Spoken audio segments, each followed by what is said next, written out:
Welcome to the Big Sky Astrology Podcast with your host, astrologer and author, April Elliott Kent. Hello, invisible friend. April here, and the date today is July 14th, 2025. Welcome to episode 299 of the Big Sky Astrology Podcast. This week, Mercury stations for its latest retrograde period, and Aries Last Quarter Moon issues a final call to action in the Cancer new moon cycle. Mars makes a conjunction with the South Node and asks that we let go of negative Mars traits. Mercury and Venus highlight heartfelt communication, and I answer a listener question about synastry. What if you and your partner have very difficult aspects between your birth charts?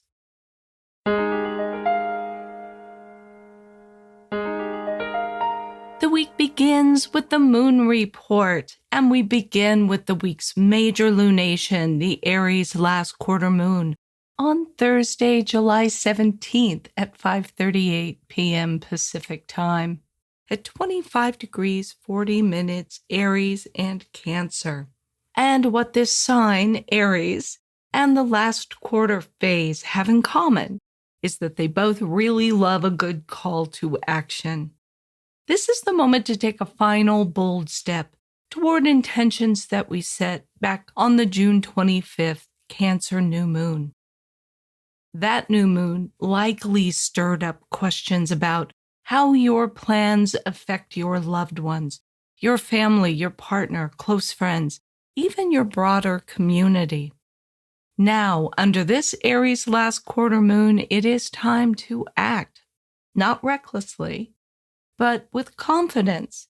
The last quarter is about asserting your perspective, making the tough calls, and moving toward the finish line with purpose.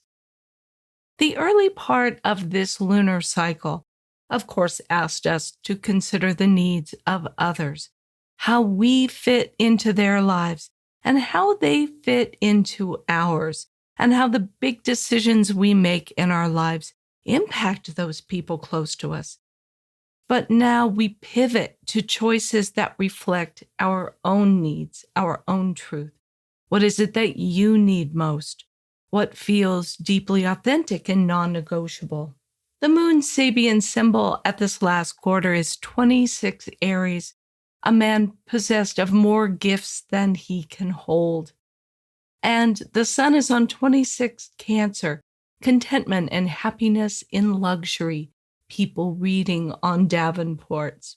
The moon's symbol can be said to introduce a little bit of a note of caution, to not overextend yourself, not try to carry more things at a time than you can comfortably. I am forever doing this in our home, trying to save a trip by carrying more dishes and so forth, and have very often dropped things and broken them. So this is a reminder also to be discerning, to focus your energy in a way that is wise and judicious. The sun's Sabian symbol speaks of responsibility that comes as we grow into positions of influence. People who are in luxury, who are contented. And it's about staying connected to the ideas and beliefs of the world going on around us, while remembering that our own individual comfort and luxury can be fleeting, and we need to use that knowledge with care. This is the last quarter in a lunar phase family cycle that began at the new moon on April 19th, way back in 2023, at 29 degrees 50 minutes Aries. This was, in fact, a solar eclipse at the very last degree of Aries. So as this lunar phase family has been unfolding since then, with important phases every 9 months, we have been going more deeply into the meaning of that eclipse. That eclipse point was square Pluto, which had just moved into 0 degrees Aquarius.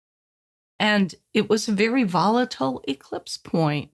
If you look to the area of your chart where 29 degrees, 50 minutes Aries falls, I think it's very possible that in the time since that eclipse, you will have been seeing some powerful changes and transformations in that area of life. 9 months after that new moon, there was a first quarter moon on January 17th, 2024 at 27 degrees, 31 minutes Aries. That would have been a moment when some kind of awareness or decision or action was called for, responding to the eclipse.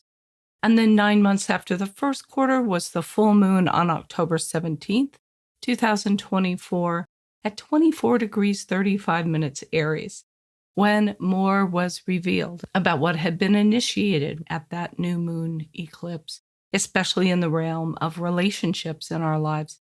And now we are at the last quarter period. And that's the time when, with the benefit of hindsight, of looking at the different stages of this lunar phase family as it's unfolded, we're now in a powerful position to take a final action towards these important Aries areas of our lives. Let's look at the void of course moon periods for this week. On Tuesday, July 15th, the moon in Pisces trines the sun in Cancer at 10:10 a.m. Pacific time.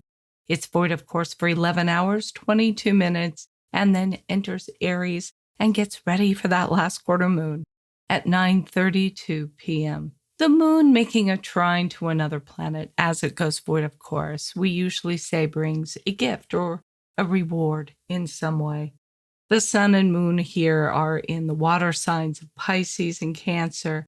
Emotions are at the forefront, and since the relationship between them is a trine, there is a pretty good chance that the emotional content of this day will be of a pretty positive variety. Water signs prefer to work in a way that is more receptive than assertive. So allow yourself to be open to a flood of positive emotions coming your way. On a day like this, resolve to get into the habit of letting the good times roll, going with the flow, instead of trying to force things that are not coming naturally. On Thursday, July 17th, the moon in Aries squares the sun at 5:38 p.m. Pacific time. It's void of course for 7 hours, 20 minutes, and enters Taurus on Friday, July 18th at 12:58 p.m. This is the polar opposite of the previous void of course moon period. It is characterized by conflict instead of ease. This is basically the last quarter moon in Aries that we talked about earlier.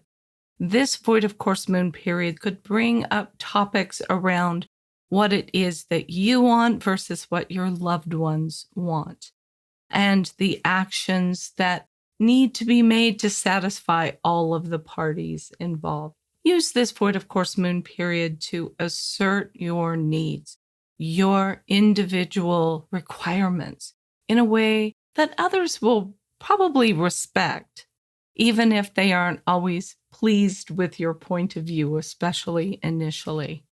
On Saturday, July 19th, the moon in Taurus sextiles the sun in Cancer at 11:43 p.m. Pacific time.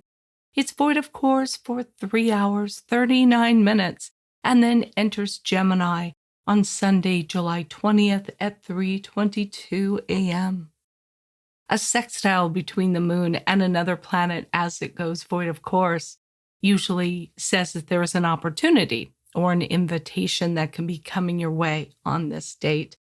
The moon in Taurus plus the sun in Cancer, and it's a Saturday night. This sounds like an opportunity to just spend some time with loved ones or very good friends, maybe watching a movie together, having a lot of snacks. Use this void of course moon period to make these kinds of evenings with special people in your life more of a habit or a monthly tradition. I was speaking with a friend a couple of days ago and saying, wow, it really seems since the pandemic that people have a little harder time committing to social engagements than we used to. And I think this little void of course moon period is a reminder that this can be very enjoyable. It doesn't have to be just the big moments of life that we get together for.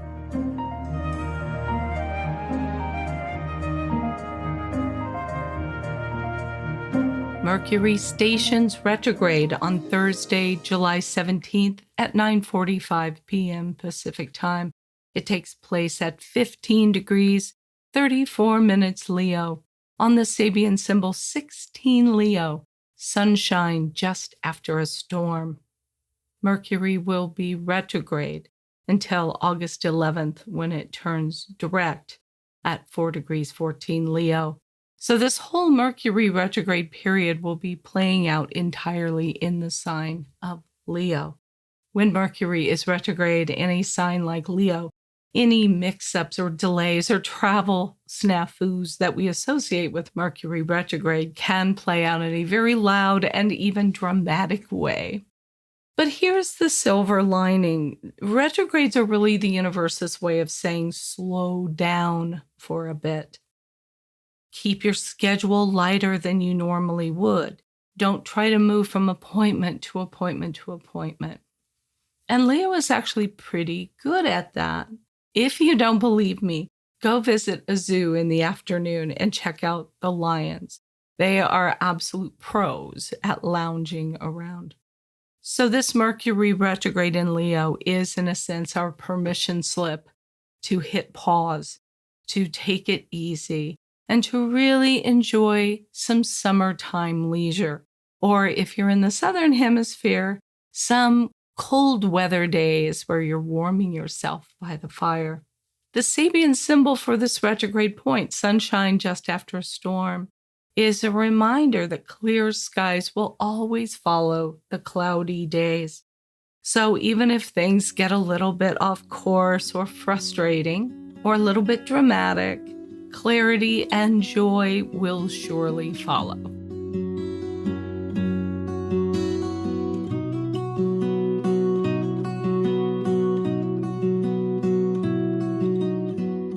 On Friday, July 18th, Mercury retrograde sextiles Venus in Gemini at 6:37 a.m. Pacific Time.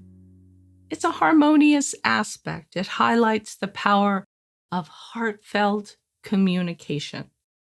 With Mercury currently retrograde, retracing its steps in Leo, this is an aspect that invites us to revisit conversations or creative ideas that we had, maybe wrote in a journal or a notebook, and that we may have put them on hold for various reasons. But now there really is a fresh chance opening up to express these with charm and clarity. The Sabian symbol for Mercury is 16 Leo, sunshine just after a storm, which we just talked about. And for Venus, 16 Gemini, a woman suffragist haranguing. The sun's symbol, sunshine just after a storm, really does speak to some relief and renewal after a turbulent time. But Gemini's symbol, a woman suffragist haranguing, talks about that passionate advocacy and the courage to speak our truth. Together, I think these symbols suggest a moment when voices that have long been silenced may rise again, this time with warmth, purpose, and a touch of that Leo flair. Use this day and this energy to revise your communications, revise writing, reopen important conversations, or reconnect with someone through sincere words of affection. Catch up on your emails and your texts on this day.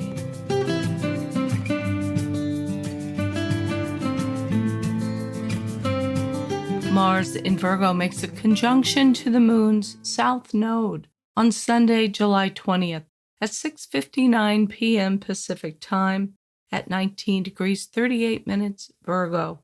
On the Sabian symbol 20 Virgo, an automobile caravan Mars in Virgo wants improvement across the board, and this includes self-improvement. Mars in Virgo can get hung up on trying to improve things to a state of perfection. But perfection is unattainable because nothing is perfect. As Mars crosses the south node of the moon, this is a signal to let go. The south node is a letting go point. So it's letting go of what's not helpful about Mars, and in particular, Mars in Virgo. So it might be a time we want to adjust our expectations to a somewhat more reasonable standard or level. Refuse to judge others and yourself on the basis of imperfections, and really pause and count to 10 before you start getting critical with people. The Sabian symbol for this conjunction, 20 Virgo and automobile caravan, is about cooperation. We're all together in this caravan.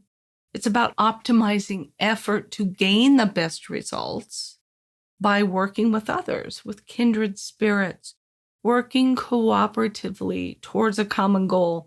But in order to really do this and to do it effectively, you have to be willing to take people as they are and where they are, instead of holding them to impossibly high standards.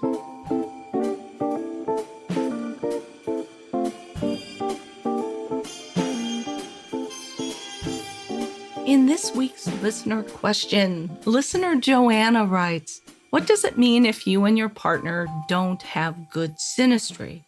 His Saturn is square my Venus. My Pluto is conjunct his Mars. Help. I think we have a good relationship, but maybe I'm fooling myself. Joanna, that is such a great question, and one that a lot of people ask when they start comparing charts with a partner. And that's the meaning of the word synastry. Look at the placement of the planets in one person's chart and how they aspect planets in a partner's chart. So first, take a deep breath. Challenging aspects between your chart and the other person's chart does not mean your relationship is doomed, any more than easy aspects guarantee riding off into the sunset in a state of bliss. Astrology describes dynamics and potential. It doesn't dictate the outcome. That is up to the two of you. Now, I will grant you Saturn square Venus doesn't sound like the loveliest of aspects. It can symbolize differences in how the two of you express affection and receive love. One of you might feel that the other is too reserved or sometimes withholds affection. The other might worry about being overwhelmed or not taken seriously. But this aspect can also create a strong sense of commitment between two people. I actually really like to see synastry connections of Venus and Saturn because it suggests that the two of you can build a long-lasting, solid commitment, even if it probably is going to take some work. But the good thing about an aspect like this is all relationships take some work. And if you have nothing but easy aspects in your synastry, you might not be as well prepared to work things through in the case something comes along and you have a disagreement. You also mentioned Pluto conjunct the other person's Mars. That's pretty intense. It is also very passionate. There's a lot of feeling there. And it points to a deep magnetism between you. This is a relationship that truly has the power to transform you both. And sometimes it can be very empowering. Sometimes it can be a little overwhelming, depending on how you both handle it. What can happen sometimes in a situation like this is you imagine there's going to be a lot of anger and a lot of arguments. It doesn't always work that way because Pluto can really dampen Mars to a great degree. So what it can feel like for the Mars person is that the other person is either trying to be a little controlling or doesn't make them feel like they're energized and supported in their desire to go after what they want. So to your question, are you fooling yourself? I don't think so. You are probably feeling the power of these aspects if you've been in the relationship for a while and you have an idea of the kind of work that they ask of you. The real question is, do you both want to engage with that work consciously? And if so, this could be a relationship that strengthens you both over time.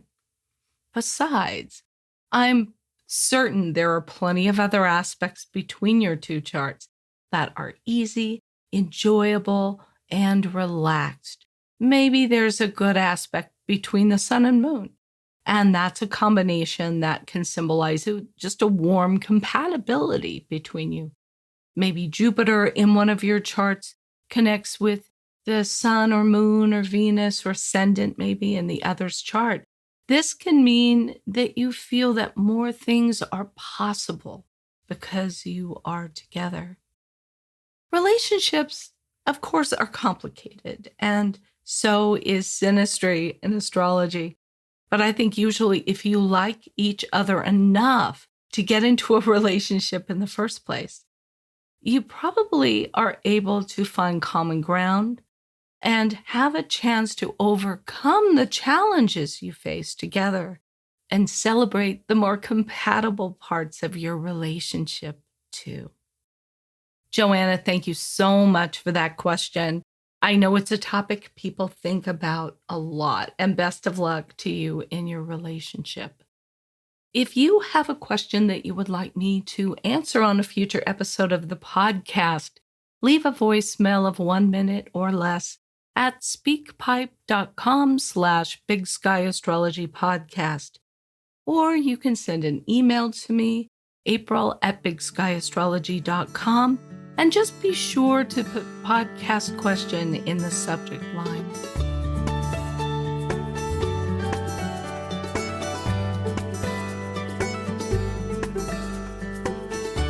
Well, that is everything I have on my show sheet, so I'm going to wrap this one up. Thank you for listening to the Big Sky Astrology Podcast. If you like what you're hearing, I ask that you please subscribe to the podcast or follow it in your app of choice. This can help other people find the podcast.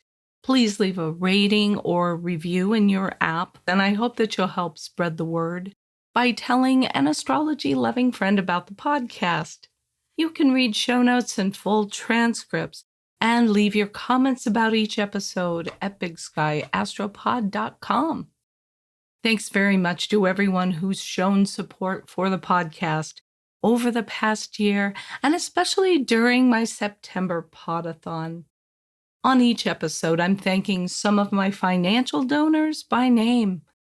This week, let's give a Big Sky Astrology podcast shout out to Jack Daft, who has contributed to every single podathon, and our own listener, Elliot, a frequent contributor of excellent listener questions.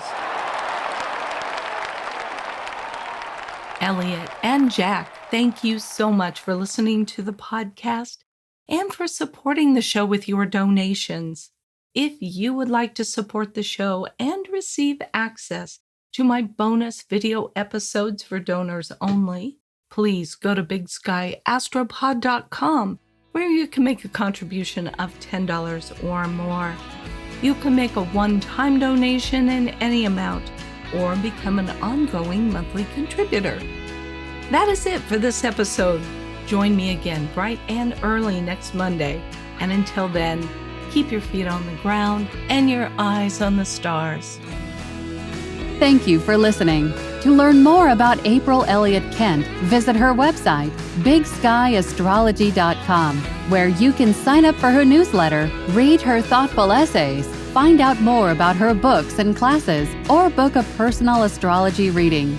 That's all for today. If you're enjoying the podcast, please take a moment to follow or subscribe to stay current with new episodes, and please leave a rating or review. You can follow Big Sky Astrology on Facebook or Twitter and Big Sky Astrology April on Instagram. Thanks again for being here, and we hope you'll join us next time.